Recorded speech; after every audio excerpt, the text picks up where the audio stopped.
여러분 안녕하세요. 행복한 노후를 준비하는 금태연구소의 박종현입니다. 지난 주말 미국 증시가 큰 폭의 하락세를 보였는데요. 기본적으로 미 연준을 중심으로 통화 긴축이 가속화될 것이다 라는 우려감이 있는 가운데 남아프리카 공화국에서 발생한 이 오미크론이라고 하는 코로나 뉴 변종 바이러스로 인해서 다시 글로벌 증시가 공포감에 휩싸이는 모습입니다. 하지만 이게 악재의 본질이 통화 긴축에 대한 우려에 있는 건지 아니면 이 뉴 바이러스에 있는 건지 이거에 따라서 향후의 시장 상황은 좀 달라질 수 있을 것 같은데요. 이에 대한 저의 생각들 이번 영상에서 자세하게 말씀드리도록 하겠습니다. 자, 그럼 이번 주 주간 ETF 영상 지금 바로 시작하도록 하겠습니다. 자, 일단은 지난주 전체적인 금융시장 한번 살펴보도록 할게요. 일단 주식 같은 경우에는 뭐 국내외 증시 할 것 없이 큰 폭의 하락세를 보였는데요. 차트를 보면서 한번 말씀드릴게요. 자, 일단은 뭐 그동안 뉴욕 증시가 뭐 국내 시장은 상당히 부진함에도 불구하고 미국장 나홀로 강세를 보이는 그런 모습들이었는데요. 보시는 것처럼 지난주 금요일 날 블랙 프라이데이라는 말이 이렇게 또 다르게 쓰일 정도로 보시는 것처럼 장대 음봉이 나면서 뭐 다우도 지금 34,000선까지 지금 떨어졌고요. 나스닥이 15,000대 중반, S&P도 큰 폭의 하락세를 보였습니다. 공교롭게도 지난주 금요일이 이제 그 블랙 프라이데이라고 하는 뭐 연중에서는 가장 소비가 왕성한 그런 소비 시즌이었는데요. 그 블랙 프라이데이에서 블랙은 그동안 적자를 기록했던 기업들의 장부가 흑자로 전환된다. 즉, 블랙으로 전환된다. 흑으로 전환된다 해서 원래 블랙 프라이데이에서 블랙은 좀 긍정적인 의미로 쓰였었거든요. 근데 이 주식시장에서 블랙 하면 매우 부정적이죠. 말 그대로 이제 검은 상당히 암울한 건데, 뭐 과거에 블랙 먼데이 뭐 이런 얘기가 있었지 않습니까? 월요일 날 주가가 폭락했던, 아마도 뭐 미국의 대공황의 시작을 알렸던 그때를 사람들이 지칭하면서 하여튼 블랙 프라이데이, 블랙 먼데이 앞에 블랙이 붙으면 주가가 폭락하는 현상을 얘기했는데 지난주 금요일에는 미국의 소비 시즌인 블랙 프라이데이도 맞고 주식시장에서도 주가가 폭락했기 때문에 또 블랙 프라이데이가 양쪽으로 맞는 뭐 그런 상당히 조금 이런 건 굳이 안 맞아도 되는데 그런 시장이었고요. 원인에 대해서는 뭐 여러분 잘 아실 겁니다. 주말 동안 이제 뉴스 좀 많이 쏟아져 나온 것 같은데 일단은 그 남아프리카 공화국에서 처음으로 이게 이제 알려졌고요. 이름은 오미크론이라고 지어졌다고 합니다. 뭐 약간 사족으로 원래는 오미크론 말고 뭐 그 누라는 그런 알파벳 순서가 주어져야 되는데 누라는 발음이 뉴랑 새롭다라는 뉴랑 헷갈리기 때문에 그냥 스킵을 했고 그 다음이 크시인데 크시는 시진핑의 XY하고 비슷해서 넘기고 그 다음에 이제 뭐 오미로 넘어갔다는 그런 얘기가 있더라고요. 하여튼 간에 기존의 그 델타 변이나 변종 바이러스에 비해서 훨씬 더 이 전염률이 높다라는 게 지금 시장에서 우려이고요. 기사를 보니까 홍콩에서 호텔 복도 맞은편에 격리되어 있었는데 서로 직접적으로 접촉하지도 않았는데 공기를 통해서 접촉이 된 것 같다, 감염이 된 것 같다. 뭐 아직 명확하게 결론이 나진 않았습니다만은 이제 이런 얘기들까지 나오면서 상당히 이 금융시장의 혼란을 지금 부추기고 있는 상황입니다. 그 전까지만 하더라도 전반적으로 뭐 신흥국이라던가 아시아 증시는 조정을 받았습니다만은 뭐 뉴욕 증시만은 상당히 꼿꼿한 특히 뭐 나스닥 같은 경우는 신고가를 계속 경신하는 모습이었는데 지난주 후반 특히 금요일 날 주가가 크게 하락을 하면서 전체적으로 이제 글로벌 증시 자체가 어떻게 보면은 이제 조정 국면으로 넘어가는 게 아니냐라는 그런 우려감들을 지금 키우는 상황이고요. 국내 뭐 코스피라든가 코스닥도 지난주에 상당한 조정을 받은 형태입니다. 자, 반면에 채권 시장은 이에 따른 이제 반사 이익을 누렸다고 할 수 있겠는데요. 지금 미국채 10년 같은 경우 한때 1.7대까지 갔다가 지금 1.47 지난주 금요일 하루에만 뭐 15bp 가까이 급락세를 지금 보인 상황이고요. 국내 금리도 지난주 이 금요일 날 후반장 정도의 이 그 오미크론 바이러스에 대한 심각성 자체가 좀 알려지다 보니까 국내 주가도 폭락하고 국내 금리도 좀 하락을 했습니다. 재밌는 거는 국내에서는 목요일 날 금융통화위원회가 있었죠. 여러분 뭐 뉴스를 보셔서 아시겠습니다만은 한국은행 금통위가 지난 8월에 이어서 11월에도 기준금리를 올리면서 지금 이제 제로금리 시절을 지난 2020년 3월 이후에 거의 몇 개월입니까? 이게 지금 한 19개월, 20개월 만에 지금 마감을 짓고 지금 1%대로 다시 이제 회복을 했고요. 코로나 바이러스 퍼지기 직전 금리가 1.25 정도입니다. 그 당시에 2020년 3월, 작년 3월에 50bp를 한꺼번에 내리면서 이제 0%대로 진입을 했었는데, 일단은 한국은행 기본적인 생각은 코로나 바이러스 직전까지는 좀 갖다 놓고 생각해 보겠다. 즉 1.25. 지금에서 한 번 정도 더 금리 인상을 좀 고민하는 것 같고요. 총재님 그 기자간담회에서도 내년도 1, 4분기에 추가적인 기준금리 인상 가능성을 배제할 필요는 없는 것 같다라고 하면서 추가 기준금리 인상 가능성을 사실상 시사하는 이런 모습들을 보였습니다. 그리고 좀 미국에서도 지금 지난주 금요일 날 주가가 좀 폭락하고 또 뭐 미국 금리도 하락을 할 정도로 상당히 시장에서는 안전자산 선호 현상들이 좀 커졌는데, 그럼에도 불구하고 그 금리 인상에 대한 확률로 보게 되면 여전히 내년도 6월 달 첫 번째 금리 인상 가능성이 대략 한 60% 이상 정도 예측이 되고 있습니다. 지금 여기에서 보시는 차트는 FF 선물 시장에 반영된 내년도 6월 15일 FOMC 기준자에서 기준금리가 어떻게 변할 거냐에 대한 확률 분포도인데요. 지금 0에서 0.25, 즉 현재 수준에서 유지될 거다라는 것은 37.7% 정도밖에 반영이 안 돼 있고, 한 번 더 인상될 거다, 한 번 인상이 될 거다라는 게 44.1%, 아니다, 두 번까지도 인상될 수 있다, 내년 6월까지, 그게 한 16%, 뭐 이렇게 되고 있어요. 그래서 결국은 금리가 동결될 것이라는 확률이 37.7%밖에 안 되기 때문에 적어도 한 번 이상 인상될 거다라는 확률이 지금 60% 이상 정도 잡히고 있습니다. 물론 지난주 금요일 전반적인 이 충격으로 인해서 이 확률이 조금 낮아지긴 했지만 여전히 이 FF 선물 시장에 반영되어 있는 기준금리 전망치는 내년도 6월 달에 첫 번째 금리 인상이 있을 것이다. 이제 이런 전망이 반영되어 있다. 이렇게 좀 말씀드릴 수 있을 것 같아요. 뭐 그로 인해서 사실 지난주에 가장 큰 충격을 받았던 가격 변수 중에 하나가 바로 유가인 것 같습니다.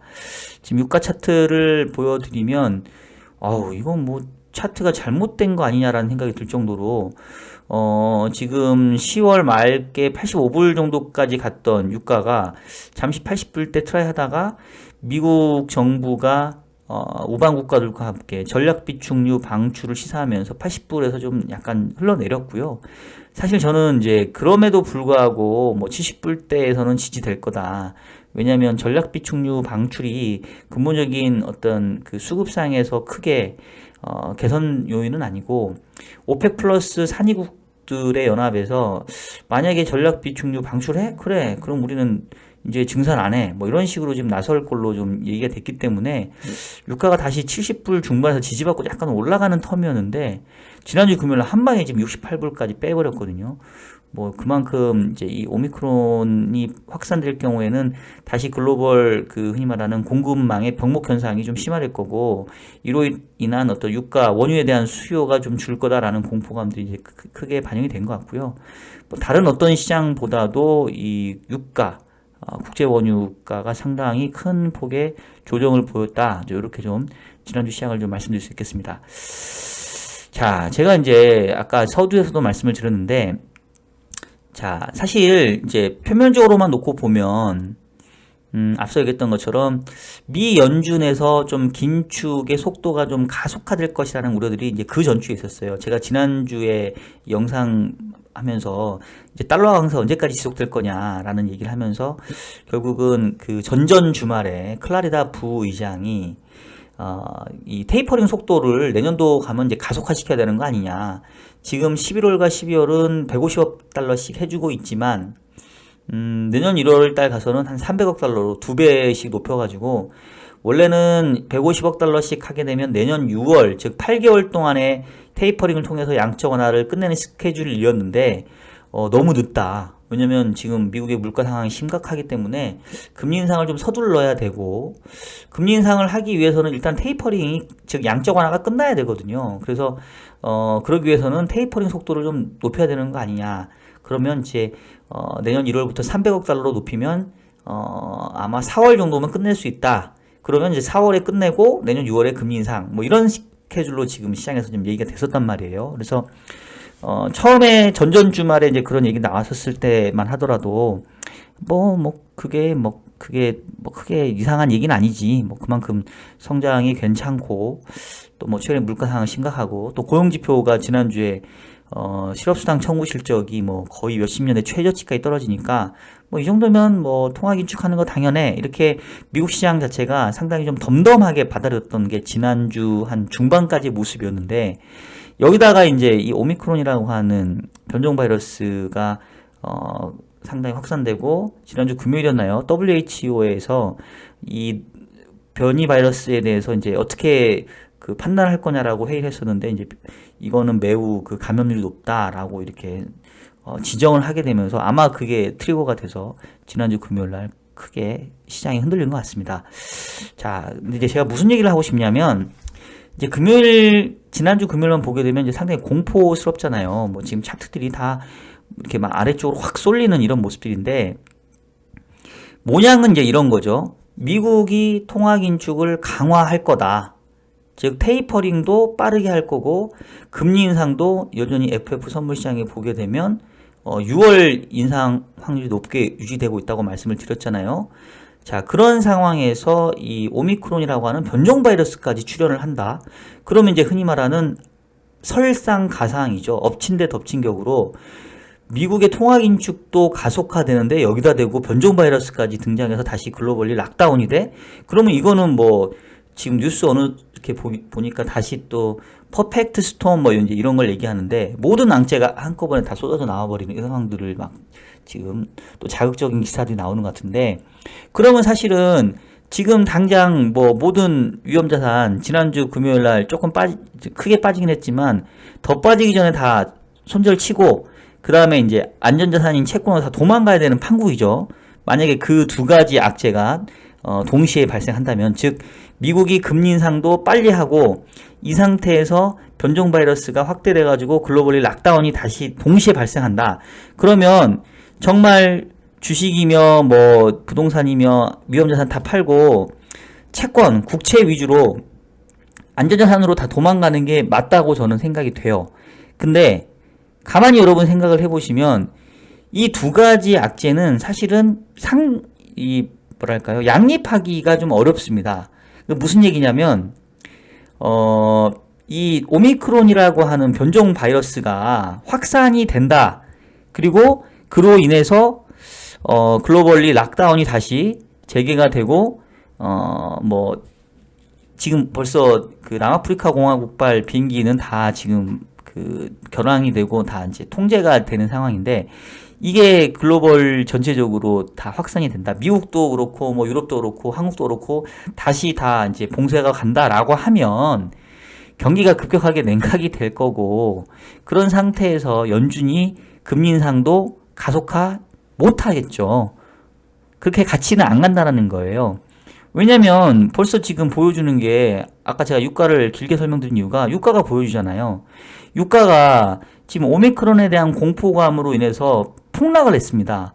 지금 68불 정도인데, 제가 그 물가 상승 얘기를 하면서 그 지난주까지만 하더라도 한 70불대 중반 정도의 물가가 계속 유지만 돼도 내년도 3월까지는 고물가 환경이 지속이 된다. 왜냐하면 올해 3월달 유가가 불과 한 65불 정도밖에 안 됐기 때문에 75불 유가가 유지만 돼도 계속 유가에 의한 물가 상승 압력이 계속 높은 상황이란 말이에요. 그러다가 이제 3월 넘어가면서부터는 이제 기저효과가 사라지기 때문에 이제 물가 상승이 좀 밋밋해지는 그런 상황이 될 거다라고 예측을 했었는데, 유가가 지금 벌써 68불을 떨어져 버렸잖아요. 그리고 앞서 얘기했던 것처럼 오미크론이 글로벌리 확산이 돼가지고 글로벌 락다운이 된다라고 하면 유가가 더 떨어지겠죠. 내지는 뭐 현재 수준 유지할 수 있고요. 그러면 이제 내년 3월까지 안 기다려도 좀만 지나면 유가에 의한 물가 상승률이 상당히 떨어지기 시작을 합니다. 그러면 이제 연준도 내지는 각국 중앙은행들도 물가 상승 압력이 점차 낮아지는 게 눈에 보이는데, 지금 오미크론이라고 하는 변종 바이러스 때문에 다시 작년 3월처럼 글로벌리 다 락다운하고 막 봉쇄하고 이렇게 해서 경기가 둔화되는데, 거기다 대고 테이퍼링 가속화시키고 금리 인상 6월에 한다? 이걸 이렇게 못 한다는 거죠. 왜냐면 통화정책이 데이터 디펜던트하게 움직일 거고 경제 여건 봐가면서 할 거라고 그랬잖아요. 한국은행도 마찬가지입니다.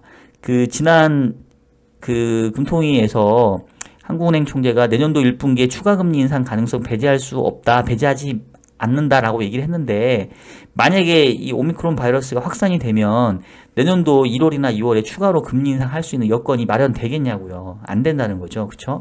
자, 제 얘기는 이거예요. 지금 일단은 기본적인 위험 자산을 둘러싼 시장 환경은 안 좋은 건 사실이에요. 제가 연말 연초 별로 주식시장 좋을 것 같지 않다라는 말씀을 드렸었습니다. 근데 그 이유가 기본적으로 물가에 대한 부담이 있기 때문에 각국 중앙은행들, 뭐 미국도 그렇고 한국도 그렇고 완화적인 스탠스 취해주기 어렵다. 긴축에 대한 얘기를 계속 할 수밖에 없고, 그렇다고 한다면 주식시장에서는 적어도 업사이드가 막히는 밸류에이션 부담이 생기는 그런 상황이고, 또 경기 측면에서도 이제 모멘텀이 조금 떨어지는 시기이기 때문에 크게 반등하기가 좀 어려운 상황으로 봤었는데, 오미크론 때문에 이제 지금 오히려 공포감이 커져버린 시기거든요. 근데 또 역설적으로 이렇게 오미크론 바이러스가 확산이 되면 될수록 지금 현재 시장이 부담스러워했던 통화 긴축에 대한 또 우려는 또 사라지게 돼요. 완화되게 됩니다. 그래서 약간 시소 같은 느낌? 한쪽이 올라가면 한쪽이 내려가고, 한쪽이 내려가면 한쪽이 또 뭐 올라가는. 그래서 제가 드리고 싶은 말씀의 오늘의 결론은 뭐냐면, 일단은 이 오미크론 바이러스가 어떻게 전개가 될지는 사실은 아무도 모르죠. 저도 잘 모르고, 당연히 이거는 지금 현재 보건의학자들도 연구를 아마 해야 될 거고, 기존의 백신으로 얘가 효과가 있는지, 기존의 치료제로 효과가 있는지, 뭐 이런 것들이 좀 밝혀져야 될 거예요. 당분간 시장은 상당히 조금 이 공포감에 휩싸이는 이제 이런 시장이 될 것 같긴 한데, 그러면 지난주에 봤던 주가의 폭락세, 뭐 전반적인 위험자산의 어떤 이탈, 이게 계속 가속화될 거냐? 그거는 아닐 수 있다는 거죠. 왜냐하면 그럴 경우에는 다시 또 각국 정책 당국들이 뭔가 이에 대한 대응을 펼 거기 때문에, 그러니까 결국은 이른바 정반합의 우리가 뭐 이걸 뭐라고 하나, 변증법적 접근이라고 해야 되나요? 그러니까 공포감이 커지면 또 그에 상응하는 뭔가 대책이 나오기 때문에 실제 공포감이 실현되지는 않는다, 이 정도. 그래서 결론적으로 주식시장 지금 별로 안 좋을 거는 맞아요. 국내 시장도 그렇고, 뭐 그동안 견조했던 이제 미국 시장도 지금 최근에 차트를 봤었을 때는 분명히 지금 상승 에너지가 많이 꺾인 거 맞거든요. 그래서 뭐 상당히 막히는 모습인데, 그렇다고 해서 여기서 이제 막 손절 날리면서 뭐 주가 더 폭락하니까 다 도망쳐야 된다, 또 요렇게 얘기하는 거는 요건 또 약간 또 오버일 수 있다라는 거죠. 그래서 일단은 기본적으로 당분간은 보수적인 접근을 가져가되, 막연한 공포감은 갖지 말자. 이게 미국이 긴축도 강화하는데 변종 바이러스까지 확산돼가지고 퍼펙트 스톰 비슷한 그런 완전한 어떤 정말 뭐 아주 금융시장이 맛이 가는 상황으로 간다, 이렇게까지 볼 거는 아니기 때문에 정상적인 투자 상황에서 지금은 위험자산보다는 조금 안전자산 쪽으로 좀 숨어 있으면 되는 정도, 비중을 조금, 안전자산에 대한 비중, 즉 채권에 대한 비중을 조금 늘리는 정도가 바람직하지, 여기에서 너무 과도한 불안감을 가질 필요는 없다, 이런 말씀 드리겠고요. 제가 이제 다음 주 정도에 이 12월 ETF 포트폴리오에 대해서 좀 더 자세하게 좀 말씀을 드릴 텐데, 뭐 아마도 그동안 계속 제가 몇 달 전부터, 저는 조금 빨리 너무 이르긴 했는데 채권 비중을 조금 높여가는 전망들을 좀 추천을 드렸었는데 일단은 그런 정도로만 대응을 해도 뭐 크게 무리가 될 것 같지는 않습니다. 일단 지난주 금요일 날 상당히 놀란 가슴들이 많으실 텐데 냉정해질 필요가 있고 악재가 양립하지는 않을 거다. 한쪽이 올라가면 한쪽은 내려가는 정도일 거다. 뭐 그렇다고 보면 어느 정도 적절한 수준에서는 주식시장의 조정도 마무리될 수 있으니까 지금 상태에서는 이제 섹터별, 산업별로 접근하는 게 맞을 것 같고요. 지난주에 이 ETF 시장 한번 보면 지금 별로 좋았던 ETF가 없어요. 지금 보니까 탄소 배출권 정도가 뭐 큰 빅 트렌드랑 맞물려서 좀 괜찮았고, 그 다음에 이제 국고채 30년, 제가 너무 일찍 사가지고 조금 마음고생하고 있는 그게 좀 약간 올라왔고, 차나 전기차 뭐 이 정도가 지난주에 그래도 3% 이상의 플러스 성과였고요.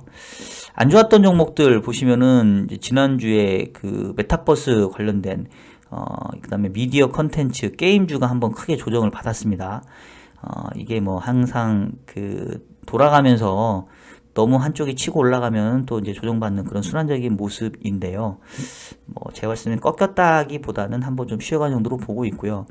지금 이제 사실 지난주에 그 말씀드린 시황과 맞물리는 거는 이제 여행 레저 섹터죠. 그동안 여행 레저 섹터가 위드 코로나 된 이후에도 실질적으로는 뭔가 기대만큼 달라진 게 없어서 계속 조정을 받았었는데 뭐 이거 신종 바이러스까지 확산돼 버리니까 오히려 뭐 더 지금 상당히 안 좋은 상황이네요. 그래서 당분간은 뭐 이쪽이 크게 개선되기는 쉽지는 않을 것 같습니다. 근데 또 냉정하게 생각을 해보면 우리 지난해 한번 경험을 해봤잖아요. 다시 코로나 바이러스가 확산이 되면 또 뭐 비대면 강화되고 뭐 재택근무되고 그러면 뭐 여전히 뭐 비대면 관련된 뭐 이 플랫폼 관련된 그 기업들 그리고 또 메타버스 뭐 게임주 뭐 이거 오히려 또 이제 호재가 될 수가 있겠죠. 그래서 하여튼 그 뭔가 악재라던가 이런 것들이 나왔었을 때 너무 막연한 공포감보다는 냉정하게 판단하고 향후에 이제 그러면 어떻게 수습될 것인가 어느 정도가 적정한 수준인가 그리고 여기서 그래도 수혜를 볼 게 뭘까 이런 것들을 자꾸 이렇게 고민하는 그런 습관을 가져야 이 시장 흐름에 흔들리지 않고 이 자기 수익을 지킬 수 있지 않을까라는 생각이 듭니다. 자, 이 정도로 해서 오늘은 조금 긴급하게 이슈성 비슷하게 한번 좀 말씀을 드렸고요. 다음 주 이벤트까지 말씀드리고 내용 마치도록 하겠습니다. 다음 주는 이제 월말과 월초가 겹치는 상황인데요. 월말이다 보니까 경제 지표가 많아요. 지금 뭐 산업활동 지표도 나오고 뭐 수출입도 나오고 물가 나오고 하는데 제가 봤을 때는 뭐 지금은 이 지표들의 영향력이 별로 클 것 같진 않아요. 오히려 이제 다음 주에 가장 하나를 꼽으라고 한다면 오펙 플러스 회의가 12월 2일 날 예정되어 있습니다. 요거 조금 중요할 것 같습니다. 왜냐면 지금 유가가 키를 쥐고 있는데 지금 유가가 일단 이제 폭락했단 말이에요. 근데 오펙 플러스 국가들이 뭐 산유 그 뭐 이렇게 감산을 좀 더 조정한다던가 뭐 증산한다던가 이러면 이제 더 폭락할 수 있고 아니면 우리는 이제 수급을 조절할 거다 이러면 어느 정도 좀 지지될 수 있는데 단기적으로는 유가가 폭락하면 좀 안 좋은 섹터도 있긴 할 텐데 전반적인 경제나 주식시장 상황에는 괜찮은 겁니다. 제가 봤을 때는 왜냐면 지금 어쨌든 간에 물가에 대한 부담이 크니까 다음 주에 오펙 플러스 회에서 이제 어떤 얘기들이 나올지 일단 좀 지켜봐야 될 것 같고요. 그리고 이제 미국의 11월 고용 지표가 금요일에 나오게 되는데 지난주에 실업수당 청구 실적이 몇 년의 최저치까지 떨어졌으니까 고용지표 상당히 좀 괜찮게 나올 가능성이 커 보여요. 그러면 이제 고용지표 좋게 나오면 이제 미국 긴축에 대한 이제 우려감도 좀 커질 수 있으니까 좀 악재긴 한데 앞서 얘기했던 것처럼 이제 오미크론이 좀 확산이 되면 오히려 이 긴축에 대한 어떤 필요성을 조금은 눌러주는 거니까 이제 그런 차원에서 좀 같이 봐야 될 것 같고요. 일단은 그럼에도 불구하고 만약에 반대급부로 오미크론이 크게 확산되지만 않는다면 연준은 현재로서는 긴축의 속도를 좀 빨리 할 것 같기는 합니다. 즉 테이퍼링 빨리 하고 금리 인상도 저는 한 9월 정도 봤는데 6월로 땡겨질 가능성도 지금 있어 보여요. 다음 주 고용 지표가 얼마만큼 그걸 뒷받침하는지 좀 지켜봐야 될 것 같고요. 결국은 현재 상태에서는 결론은 이거죠. 지난주에 크게 주가가 폭락했는데 금리 인상을 두려워한 거냐, 아니면 오미크론을 두려워한 거냐, 아니면 둘 다 두려워한 거냐, 한꺼번에 올까봐. 악재의 본질이 이제 무엇이냐에 따라서 달라질 수 있는데, 조합이 금리 인상도 문제가 되고 오미크론도 문제가 된다라고 하면 이제 주가는 아까 했던 것처럼 하염없이 더 빠질 거고, 둘 중에 하나만 되고 하나는 안 된다라고 한다면 흔히 말하는 뭐 적절한 수준 내에서의 흔히 말하는 뭐 그 추세적인 상승 내에서의 뭐 조정, 아름다운 조정 정도일 것 같습니다.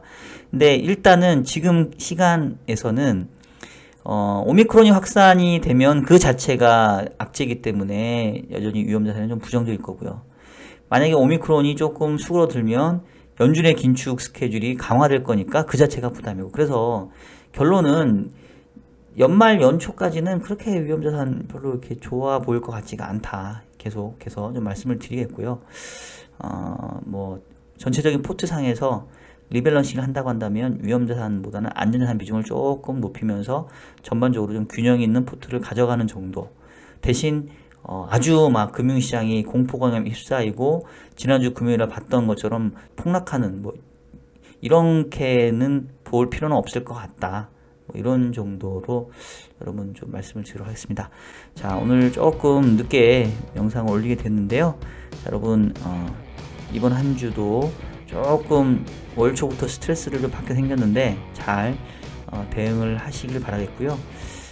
전체적인 포트의 조정 방향에 대해서는 다음 주 12월 ETF 포트폴리오 영상에서 제가 좀 더 자세하게 말씀드리도록 하겠습니다. 자, 그럼 저는 지금까지 금퇴연구소의 박정현이었습니다. 여러분 다음 주에 다시 찾아뵐게요. 여러분 안녕.